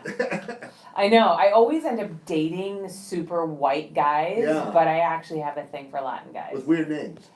Yeah. What was the ex's name? The guy that worked for Splash. Oh, Tom. Oh, that was a normal name. Yeah. Why do I think he had a weird name too? I don't know. Okay, His well. last name was different, I guess. Yeah. Well, fuck all these guys. They're not in your life anymore. No. Well, I mean, we're friendly. I'm friendly with everybody, pretty much. There's only Yeah. one person that I'm not friendly with anymore who used to work for Wicked. I don't know if you remember that guy. Remember Aaron? Oh my god. Yeah. He's the one that took him. Yeah. Yeah. That was a bad deal. Yeah, it was bad. You dated him? Yeah. Wow. For like a year. He treated me like shit. I was Ugh. 22. He was 33, 34. Life's too short to be He treated was like, that was honestly the only guy I've ever gone out with who treated me like fucking shit, made me cry all the time. Wow. I don't know, looking back, of course, I'm like, why did I put up with that? But every other guy I've dated has been really nice. He was the only guy that was a real shit. Well, it depends on the day, but Sarah will tell you I'm an asshole some days too. I really try my best. You know, when you live with somebody, like, relationships are difficult. Yeah. They're not easy. Mm-hmm. And you know, people always, I went home for my 30th high school reunion, for instance, and I mean, everybody loved Peaches. First of all, I'm talking to frumpy 48-year-old women. The first girl I ever finger banged at one point was standing and talking to Sarah Yeah. in the corner of the room, and I'm going, wow, this is like my life. This is like Yeah. Kevin Blatt, this is your life. And I come over at one point, and you know, Sarah's got a cocktail in her hand, which she often does. Uh-huh. And I see 4 to 5 girls that I went to high school with standing around her, and they're all standing with their mouth agape, listening to her. Yeah. So I come over because I gotta know what she's talking to these girls Right. about. So I look at Stretch and Gretchen, who's the girl that I finger banged in 8th grade. In the Wait, closets. why did she have that name? Well, because she was a hoe, and her name was Gretchen, and we called her Stretch and Gretchen. Of course, now she's like this pill-addled with Prozac and Oh opiates. my god. No, I shouldn't say that. She could be, oh shit, she'll probably listen to this. If I plug this, that's okay. It's alright, whatever. Anyways. Sorry, Stretch and Gretchen. No, so everybody back in Ohio is pill-addled. That's what I say, you know, opiates. Yeah. Everybody's on opiates or something. Yeah. Who knows what she's on. But anyway, she's sitting there talking to Sarah. And I come over and I go, what are you ladies talking about? And Gretchen looks over to me, she goes, your fiance is such a ray of light. And she's so incredibly honest. She's telling us that if we sell our panties online, we could probably get $50 to $75 a pair.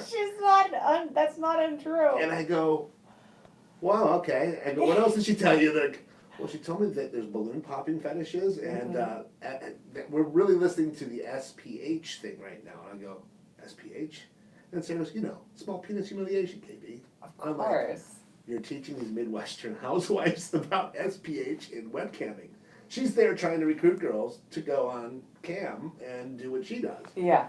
But she doesn't realize these girls are my age, Right. number one. And number two, they are just like, you know, they're all secretly wishing they could be Sarah. Yeah. You know, and they're looking at her body and they're looking at her.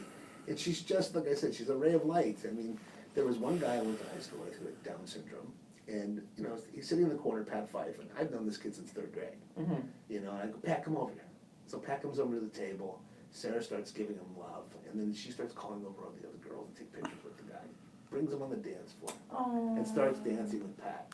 It made this guy's night. And everybody there was just sitting sitting around the dance floor, going, wow, your girl is someone that's really special. Aw, that makes me want to cry. That's Sarah, though. Yeah, she's she's a so sweetheart. warm and so genuine and so caring and so loving, and she treats me. She's so good to me. Yeah. She drives me literally insane. Don't get me wrong. Well, that's what we do to the people that we love. Yeah, but I love her. Yeah. I drive her probably more insane though. Yeah. Because of my Jewish neurosis. I'm worse than Richard Lewis. It's like living with Richard Lewis, but different. But no, the 30th high school reunion, I highly recommend you go to it because you will be blown away. And a lot of people move far away from California, and they don't look back, right? Right. People you grew up with are like, ah. It's actually funny how many people that I went to high school with who still live in Calabasas. Well, Like a lot of them. Listen, it's have Calabasas. not left. It's Calabasas, though. Yeah. Like if you grew up in Ohio, you would never ever want to stay in Ohio. Yeah. And if you stay in Ohio, there's something keeping you there, some magical force, or you're so close with your family Right. that you can't go anywhere else. Right. Look, I've been out here 21 years. It's hard to believe that. Yeah. But I never look back. My parents told me, I'll miss you, but you got to live your life. Don't get stuck in this town. I mean, look, if I would have impregnated the first girlfriend I had, or something would have kept me selling aluminum siding in Cleveland, I don't know what the fuck I'd be doing right now. Yeah. None of this would ever have happened. I wouldn't have met my fiance. I wouldn't have had this Paris Hilton and Kim Kardashian thing happen. Right. And I wouldn't be making my living, selling and working amongst A-list stars. Yeah. I've become friends with A-list celebrities. I'm like, how did that happen? I was just a porn guy a couple of years ago. Yeah. I made no money in the business. Isn't it crazy Now where I'm at a life party takes with you? Robert Downey Jr. talking about, weird shit. Yeah. I mean, it's a crazy town. Yeah, it is. It is. I love it, though. I mean, I can't see where else I could live. I mean, I love San Diego. When I met, Amy Sweet and John lived down the street from me, good Yeah. friends of ours. Yep. It was a different life. Yeah. Now that I'm up here, it's like, whoa. I know, there's a part of me that, sometimes when I go, I was just in Bend actually for a wedding at the beginning of this month. We got to talk about Arkansas. Yes, we do. Are we out of time? We do. No, we're not out of All right, time. we can keep going. We're not out of time. I have another guest coming at, Who's the other guest? Jalissa Lynn at 1. Yeah, she's not going to be here for 45 Is she minutes. hot? She's super hot. So it's worth looking at. Yeah, and she's this, you talk about friendly and warm and Yeah. lovely and sweet and genuine. Jalissa is that girl. She's so, and she's an Jalissa. incredible ass. What color is she? She's part Puerto Rican, part white. Okay. She's pretty I don't know if she fits in Trump's America. She's, you want to talk about a great ass? This girl's ass is off the charts. I'll be the judge of that. Off the charts. She used to date the guy from 3-6 Mafia. Oh, really? 365 or DJ whatever it is. Paul? I don't know. He's The guy with the bad hand? I don't know. Oh. The guy with the teeth and stuff. Oh, that's Juicy J. Juicy. Yeah. I don't know. I'm Oh, sorry. No, that I was don't know DJ any Paul. No, he's the one with the hand. He's got a big gimp hand. Does he? Yeah. I don't know. I don't know anyone who's in that band. I used to hang out with those guys. They were interesting dudes. No, he's got one hand and he wears a glove. It's got a glove on it. I know nothing about He it. knows. I just know she was FaceTiming with him on set when I was shooting it for Playboy, and I saw him, and then she told me afterwards who he was. Yeah, see, And I was Jalissa. like, I don't know who that You is. say Jalissa and great ass, and I'm thinking, brother. There's Yeah. a brother in there somewhere. Yeah. The brother tapping it. Or Yeah. something's going on over there. So just going back to finish the thought that I had. Yes. So we went to Bend, and we've been to a few times because my boyfriend's What is best Bend? friend lives out there. Bend, Oregon. Oh, Bend, Oregon. Okay. Yeah. And so my boyfriend's best friend recently moved out there. Mhm. And so we've been there a couple of times, and we went out for his wedding. And it's just such a cool town, you know, and it's small, but it's also, it's cool, it's one of those cool small towns. Right. It's more progressive than a lot of Oregon is. Okay. So, and my boyfriend really eventually wants, because he's like a mountain man, right? Oh. He looks like one. Well, he's got the lumberjack He's look. got the lumberjack look. Right. Yeah, but he loves hiking, he loves fishing, he loves hunting, he's into all that shit. Wow. Right? It's so the opposite of me. Opposite of me. Yeah. That's like a real man. He is a real man. It's actually really funny, how much of a real man he is. It makes me laugh. He doesn't do pedicures, does he? Actually, yes, sometimes. See, I got on that kick for a little bit, but I won't do that anymore. Yeah, I got some kind of fungus on my toenail, Oh, and I'm God. convinced it's from pedicure. Really? Studio I've been City. getting pedicures all my life and I've never gotten that. Man, I got sensitive feet, but I got something going on in my fucking toe right now, and I'm like, the shit they used to make fun of my dad for having corn chip nails and stuff. Now I got a corn chip nail, and I'm like, God damn it! It's that Something's little always Vietnamese woman did this to me. So tell me about Ben. So the mountain man wants to live there someday. Well, I think he actually wants to live in Montana. That's kind of Oh. his dream. And sometimes a part of me is like, I think I would like that. No, you know, you I like think that people that too much. would You like that would people. be nice because it's quiet, it's beautiful, No. the traffic. But I agree. I think You're I not would Danny get Ash. bored. You're not Danny Yeah, Ash. I know, right? Did she move to Bennett? Where did she move? She moved to Montana. She did move to Montana. Yeah. But yeah, I think I would get really bored.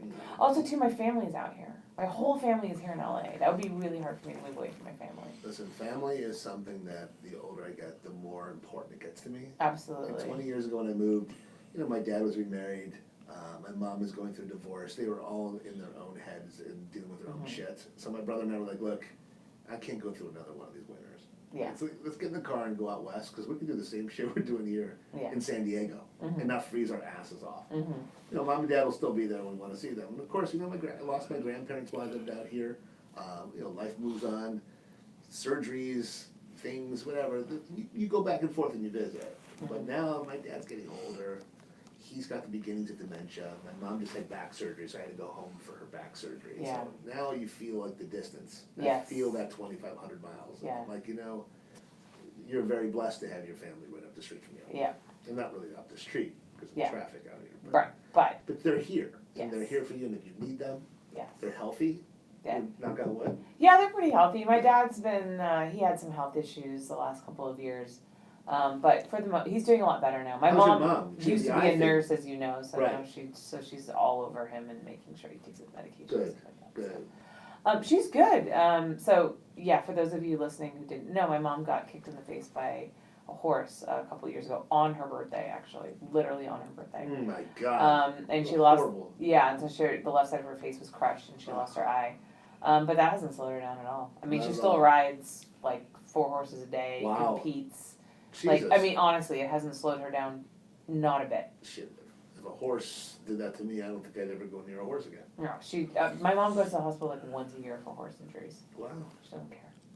Her life, She just gets back up on that horse. she literally gets right back up on that horse. Wow. Nothing scares that woman. Well, It's that's kinda crazy. inspiring. Yeah, That's inspiring. yeah. So you listen. You're not moving to Bend, Oregon. This LA needs Why you too not? much. There's not that many good photographers that do what you do. I don't know. I feel like there's some There's more. two. There's two of them. There's There's two. you and there's Dean Capture, Yeah, right? And then people will tell you, they're not the same. yeah. But like I said, the whole time I was in the industry, there was you and there was everybody else.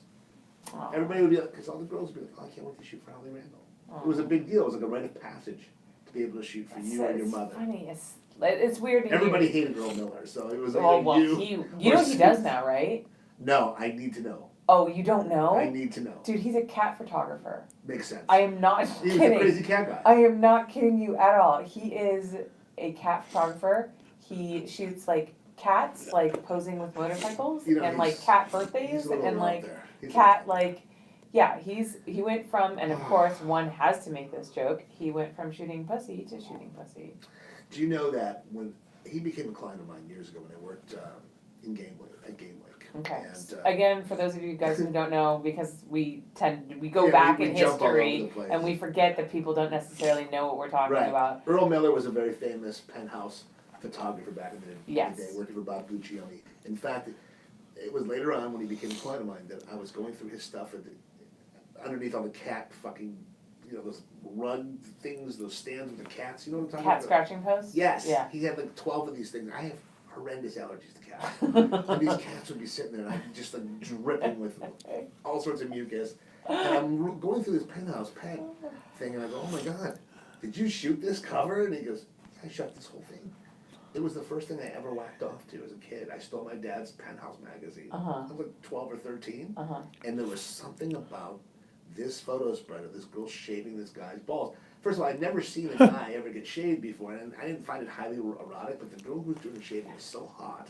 And it was a 70s, like, late 70s, early 80s. I don't think I've ever seen one where a girl was shaving a guy's genitals. I've Yeah. seen like the girl shaving another girl's genitals. Yeah, That was no. actually kind of like a big fetish. This was a big deal, though, back then, in the 79, 80, or Wow. whatever it was. And Yeah. I remember just, this was something so hot about this chick, and it was, like, permanently, like, embedded in my head. So when I saw it, I was like, girl, you shot this? I go, yeah. So years later, he signed and autographed that issue and gave it to me. I would go over his house. He started taking me to Follow Your Heart out in Canoga Park because he ate really healthy and would take all these vitamin supplements and was really out there. And we became kind of friendly, and I liked Earl for a little while. He was a little strange, Yeah. Then he had that, remember the train accident that happened, the Metrolink huge train crash in Yeah. Chatsworth? It was Yeah, in his yeah. backyard.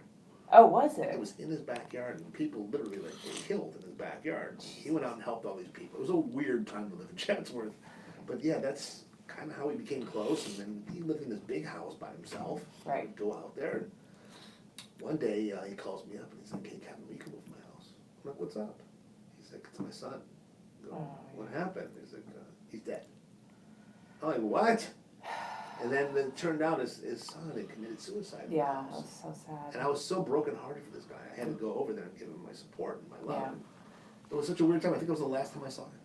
I think he moved to Vegas after that. Yeah. And I think that changed him, which of course it yeah. would. I mean, first of all, losing a child, I can only imagine something that you never get over. oh yeah, But losing a child to suicide in your your own home with your gun. Yeah, and he was home at the time, wasn't he? Yeah, but it was weird because I went over there, and I know this is going to sound really Awful. morbid, but I'm sitting in a chair, and I'm like, "Earl, what happened?" I met him last week. He seemed like a really happy young guy. Yeah. I was like, "Yeah, well, he was sitting in the chair you're sitting in," and I look at him, and really, it was like 2 days earlier. Yeah. The funeral hadn't even happened yet, and because he shot himself in the chair you're in. And at that point, I just really went, "Oh God, what am I?" And then I looked up, and I see the hole in the ceiling from the bullet. Oh, Jesus. And I was like, "Why am I here right now? This is weird. I don't know. I mean, I want to be here and be supportive for this guy, but Yeah. at the same time, I'm so creeped out, and Yeah. I have the cat allergy, and the mucus is coming out of my hand. I'm like, "Earl, it's not that I don't want to be here, but your cats are killing me. I have to go." Yeah. He's like, "Will you please sleep over here tonight? I need to be with somebody." And I was like, "I'd love to be here for you. Yeah. I can't. Yeah. The cats are killing me." Oh, man. Yeah, so that was the last time I saw Earl, and then he met this girl he was in love with. He moved to Vegas, Yeah. sold his house. Yeah. Never heard a thing about Earl Miller again. Yeah. Yeah. He's a cat He's a photographer. cat photographer. Good for him. He's got 9 lives, that guy. You So- know what? As long as he's doing what makes him happy, Listen, that's all that matters. let's go back to happier things. Let's talk about fun things, like this wedding in Arkansas. Okay. You and I were invited to. Yes. I was supposed to attend. Danny Daniels Yes. and our friend Vic got Yes. married. Yes, I did. Now Arkansas wasn't the reason why I didn't want to go. Right. I was supposed to have back surgery, but didn't happen. I've never been to Arkansas, so you I have have never to either. tell me what that was all about. Is that where she's from? No, her family, she has family there. Oh, Like her grandparents. so were she there. wasn't raised in Arkansas. No. She was raised in California. And what was Arkansas like? It was in the Ozarks, so it was really pretty. Uh-huh. We definitely stuck out like a sore thumb. All of you us weren't porn inbred. stars there. Oh, porn stars. So like me, Cherie DeVille, we were in the wedding. Katrina Jade came. Mhm. Who else was there? Oh, Kendall Carson was there. I don't know any of these girls. So That's how far out of the loop I am. Yeah, Katrina's kind of new. She's she won Female Performer of the Year last year at AVN's. She's insanely beautiful. Okay.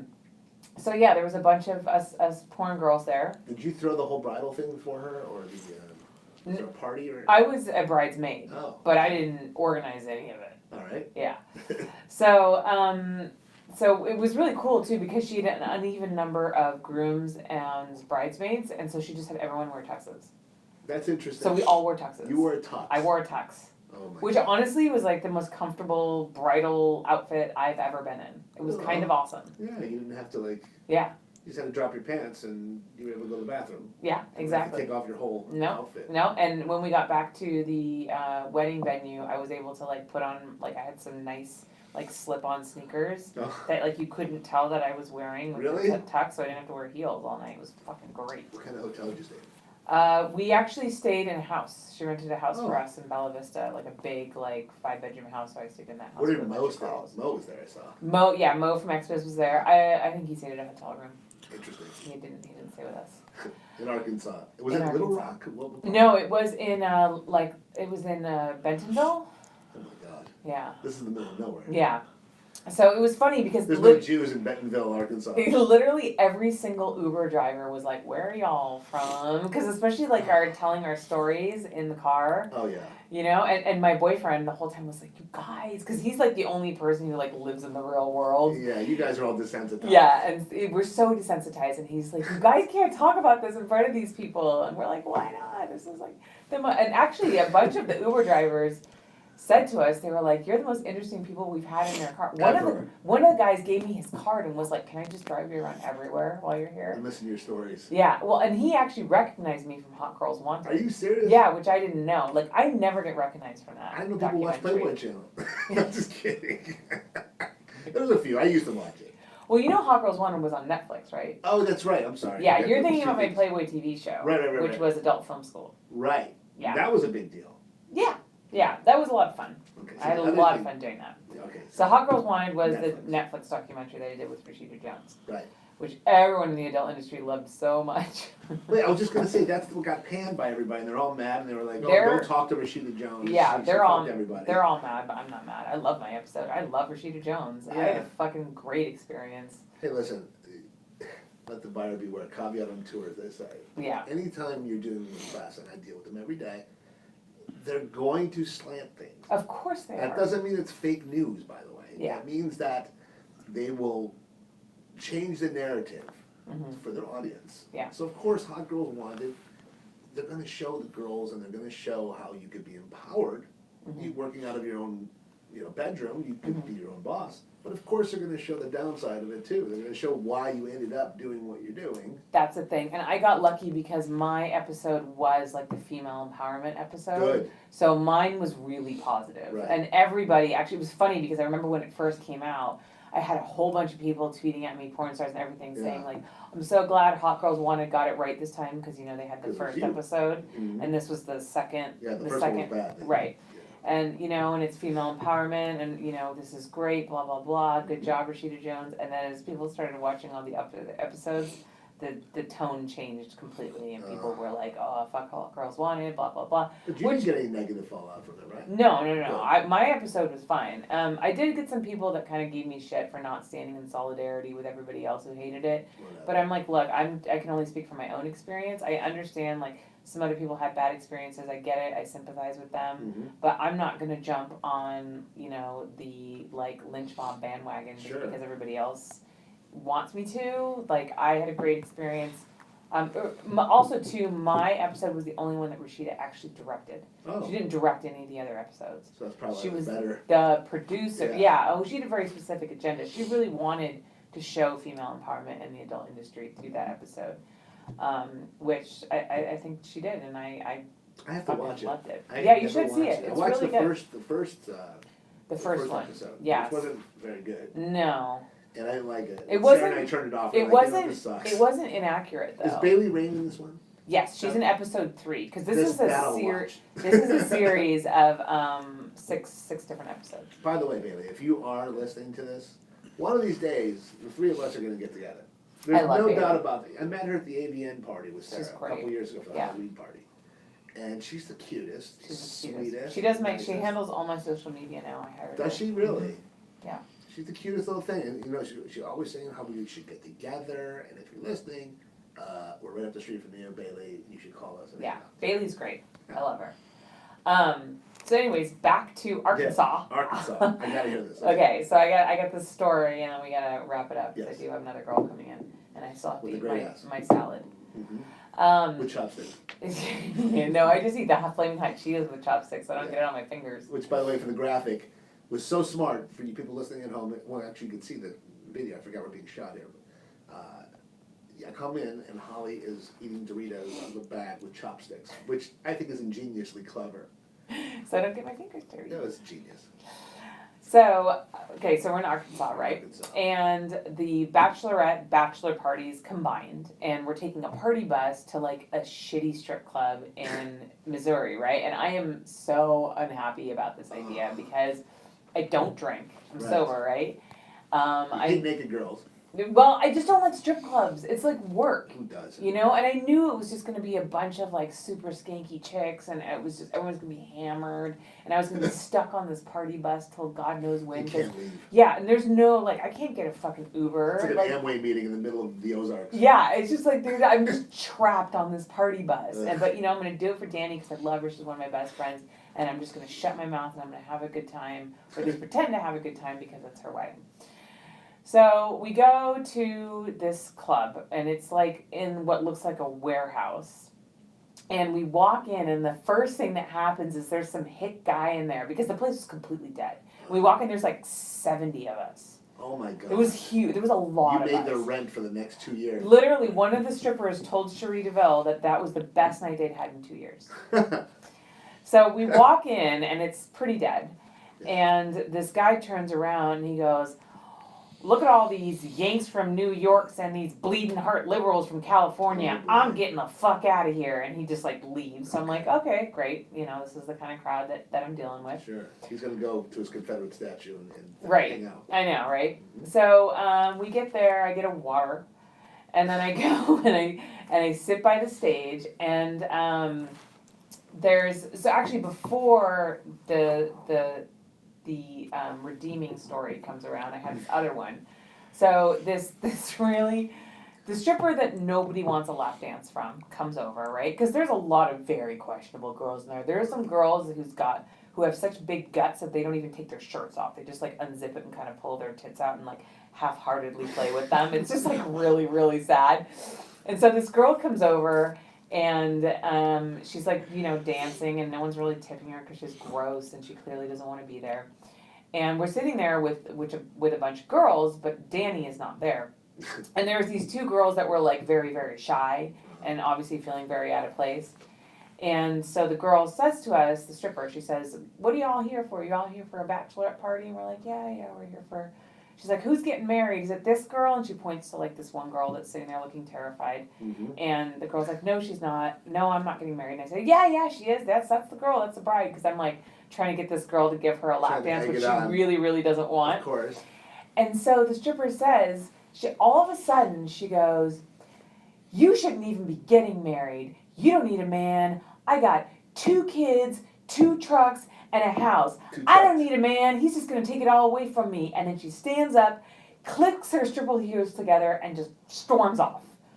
It was so random. Jesus. And I just like, we all just looked at each other. We're like, did that just really happen? I'm envisioning like the Star Wars cantina, by the way. Like, yeah, that's literally what it was like. With girls with 3 tits. Yeah. And gut. Yeah, and so the rest of the time we're just like, I got 2 kids, 2 trucks, and a house. I don't need a man. That was the theme of the rest of That was the theme of the rest of the bridal shower. That and this next story. Uh-huh.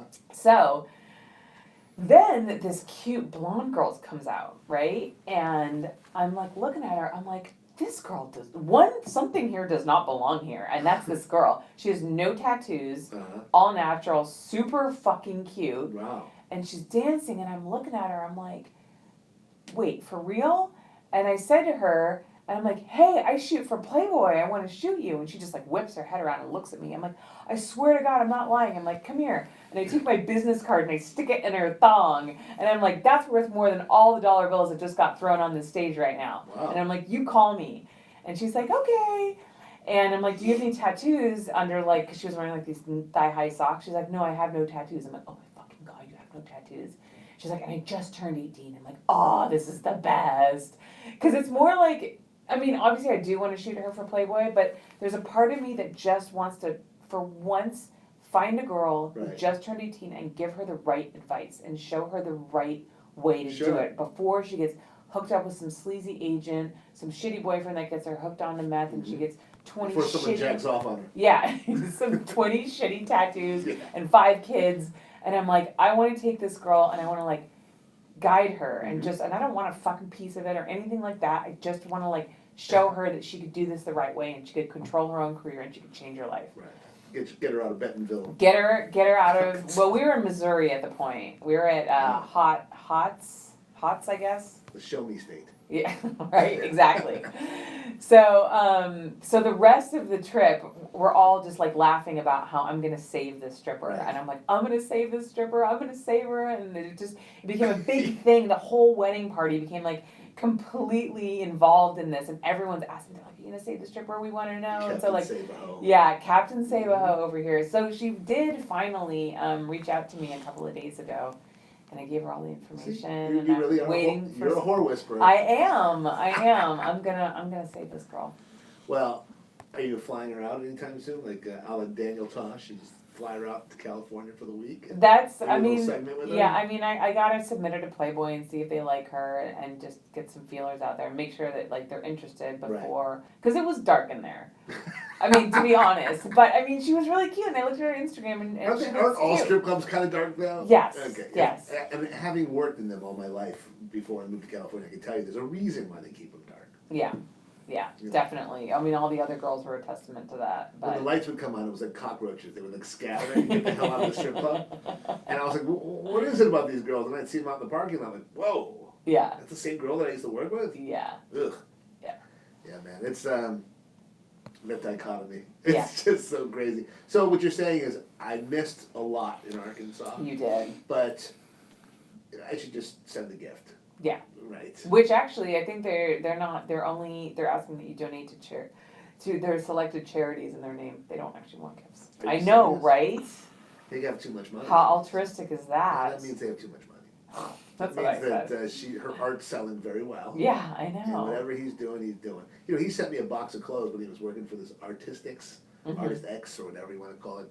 Last year, Sarah and I got a box of every single piece of clothing that this company that he was representing had. Which I Yeah. thought was so cool. Yeah, that is really cool. He's a very nice guy. He Actually, is a very nice met guy. him in person in New York when I was there doing a deal a couple months ago. Mm-hmm. And surprised Mo Helmy out of the clear blue. He just, I said, don't tell Mo that you know me. Mm-hmm. Because he told me he was meeting this guy from Experts. I'm like, oh, Yeah. Mo Helmy. I'm like, oh, tell me where you're going to be later on. I'll walk in, I'll surprise him. And Yeah. I walked in this place called the Horny Ram.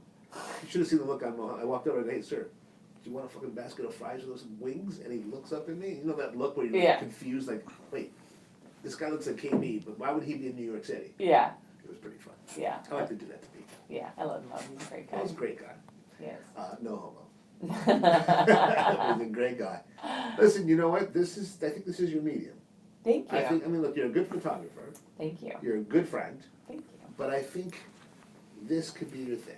Yeah? 'Cause You you're- like it? You had a good time? You're a conversationalist. Like I said, an hour goes by too fast. Yeah. We're almost at an hour and a half. Yeah. I feel like we haven't even scratched I the know. surface. I feel like there's so many questions I want to ask you that we never got to. So we could always do a part two. We can't do Look, it it's right better this way because I won't get sued. Yes. Normally I'll say shit I'm not supposed to say. Yeah. I But saved I you. will say, in the next week, you're going to see another director go down. A director, not a producer. Okay. You're going to see a clothing magnet go down. There's a lot of people that have some accusations flying that are behind the Wow. scenes that are just, you can't control these people. The stories are just starting to bust loose. Yeah. Pedophilia and gay. Keep in mind, everybody hears about the casting couch, Yeah. but they don't think that there's a gay casting couch here as well. Yeah. Think about it. There's a lot of straight performers, or allegedly straight performers, that Right. you and I watch, that had to suck a little dick along the way to get in the roles that they have. Man. Which goes back to our conversation before at the urinal. Yeah. Like, you suck one dick, you're gay. Yeah. Sorry. If you suck one dick, you may as well suck them all. You're not sucking all the dicks. That's what someone had a Twitter handle That was Danny. That's right. Danny. That's what I'm saying, man. It's just that you don't accidentally get drunk and suck a dick. You either want to suck a dick. Well, maybe you did. You did. Okay. Because I did that a lot. Yeah, well, you. Well, But I'm a now you tell girl, me. and I like dick. No, we should. So, and that's no secret. Listen, you like dick. I like hot ass. I like good people. You know, I miss the old days. I miss all of our friends. I miss seeing our mutual friends. But it's so fun to see their kids grow up. Yeah. And they have beautiful children, or they're got these other mitzvahs. I see Cindy, Aria's got her thing going on too. She's pregnant. Mm-hmm. Okay, I gotta be careful because you don't know. It's like, yeah, Ben. Yeah. No. She's decent. She doesn't really post that much, so I don't really No. see what's going on with her. No. Yeah. All these girls broke my heart at one point. But it was all meant to be Yes. so I could be where I am today. I know. It's funny how sometimes when you're in it, you can't see that like that path that you're on is the path that you need to be on to reach your ultimate destiny. But I wanna thank every penthouse pet that I banged for telling me at one point, don't fall in love with me.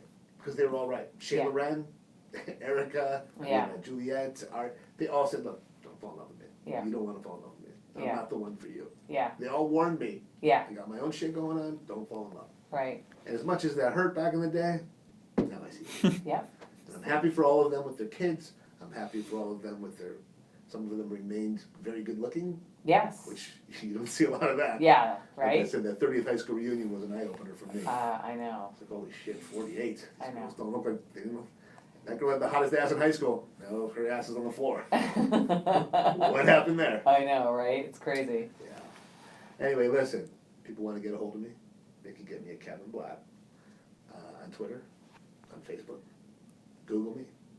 I'd be more than happy to take the content or story that you may have and turn it into some big money. You are That's what I do. You are so good at this because I was literally going to close out this by saying, where can we find you on social Well, I knew you were. media? I was just gonna, interject because I knew that that's. You've what- done this before. This isn't your first rodeo. It's not my first rodeo. But you know what? You're better to talk to than Deborah Norville, and I love Deborah Norville. I just did a show with her on Reels, so Uh-huh. this is a lot. This is your medium. Yeah, well, I mean, I really try to invite people that I know and that I like and that I know I will have a good conversation with. I'm very, very picky about my guests. I won't just get somebody who has a big name because I think that might get me numbers if I don't know them. Well, if and that I was the don't- case, you would never have me on there. But I think this was fascinating. I mean, this is honestly like one of my more interesting interviews, and I think a lot of people are going to feel that way. This is like us having a telephone conversation after not talking for a long time. I know, and it's good actually that we haven't talked for a long time because It we were is. able to catch up. Kept it fresh. Yeah. It's worth the traffic down here. Yeah, You know, yeah. in Koreatown. I love that you're in Koreatown, by the way. Every major media thing is right within a mile radius. of you. Yeah, So, yeah. No, it's a great you hit great the big spot. time. The parking just sucks. Plus, you had Jennifer Love Hewitt. He's referring to my Holly Randall Unfiltered logo where I'm I'm looking at so it going- heavily photoshopped it looks like Jennifer Love Hewitt. I'm like, Jesus Christ. Except the boobs aren't that. I mean, she's got the biggest boobs in Hollywood. Yes, yes, Wow. she does. My boobs are not. No, your are boobs not look that nice, big. though. They're fine. I'm I'm just happy. gonna say they're still hanging in. They are 40. still hanging in there. Yeah. Look, you should be very happy Thank with you. how you look. Thank It really you. worked out for you. Thank I'm you. incredibly proud. Thank you. As I was telling Sarah, I'm like, you know what? I'm really happy to be doing Holly's show today. I haven't seen Yay. her in a long time. She's like, just don't talk shit about me. We would we not only do we not talk shit about Sarah, we let everybody know How much we love her. how much we love her. And Right. we do. We love you, Sarah. We might have talked shit about Casey Jordan. Oh, yeah, well, that's okay. I don't know her, so I I don't care. did Superman her, so whatever. And on that note, thank you so much for coming on, Kevin. Thank you for having me. And go Dodgers. Boom. Awesome. Awesome. Thank All you. right.